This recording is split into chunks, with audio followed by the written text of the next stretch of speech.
अगर आप भी चाहते हैं नए वीडियो एवं नए ऑडियो देखने एवं सुनने के लिए तो हमारे गोल्ड स्टूडियो चैनल को सब्सक्राइब जरूर करें एवं बेल आइकन दबाना ना भूलें।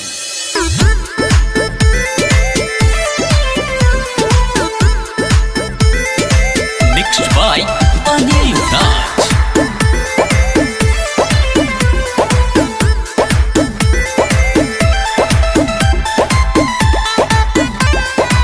Music by Abhishek Gupta.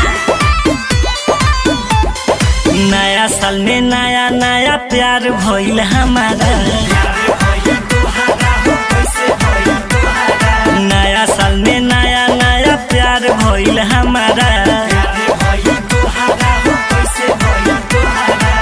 दिलावा पे होई गइल दोसरा के पहाड़ा। दिलावा पे होई गइल दोसरा के पहाड़ा। नया साल में नया नया प्यार भइल हमारा। हाँ, नया साल में नया नया प्यार भइल हमारा।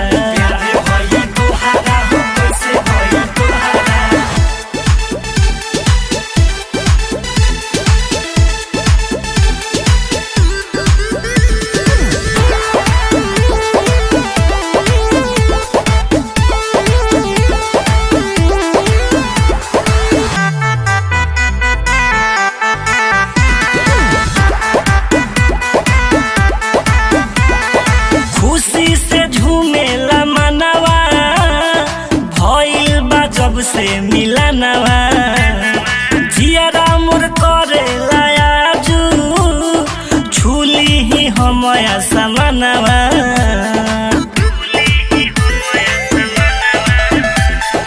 खुशी से झूमेला मनवा भइल बा जब से मिलनवा।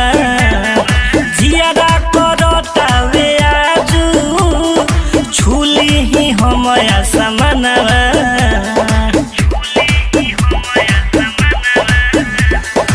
उनका से रिश्ता हो गइल गहरा। नया साल में नया नया प्यार भइल हमारा। दिलावा में दोसरा के हो गइल पहाड़ा। दिलावा में दोसरा के हो गइल पहाड़ा। नया साल में नया नया प्यार भइल हमारा। नया साल में नया नया प्यार भइल हमारा।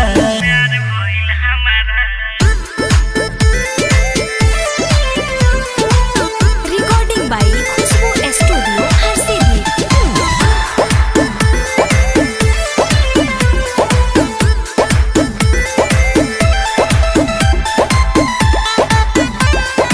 Music by Abhishek Gupta.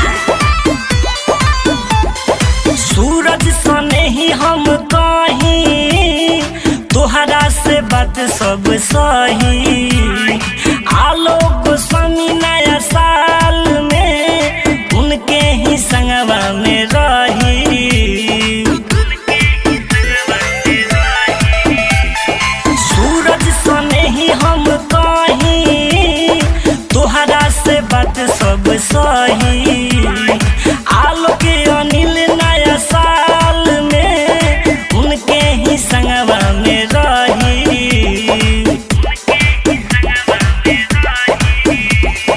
Party मनी संगे उनका घरवा से बाहरा।